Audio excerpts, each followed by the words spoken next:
গছৰ পৰা জলকীয়া কেইটামান ছিগি লওঁ। মই ঘৰতে জলকীয়া গছ লগাই লৈছোঁ, ঘৰৰ পৰাই ছিগোঁ। বজাৰৰ পৰা অনা নহয় বেছিকৈ জলকীয়া, ঘৰৰ পৰাই ব্যৱহাৰ। পিঁয়াজখিনি দি লৈছোঁ, শুকান জলকীয়াও দি লৈছোঁ, আলুখিনিও ঢালি দিছোঁ, দি ভাজি লওঁ। বহুত ধুনীয়া হয় এনেকৈ ভাজিলে।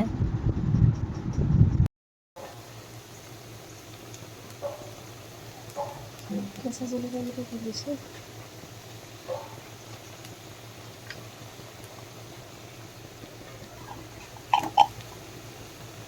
দালিও ৰেডি হৈ গ'ল খাবৰ কাৰণে। চালে মোৰ আলু ভাজিখিনি ৰেডি হৈ গ'ল। এনেকৈ মচমচাকৈ কৰকৰাকৈ আপোনালোকে আলু ভাজিটো বনাই খাই চাবচোন, বহুত টেষ্টি হয় পাতলা দালিৰ লগত।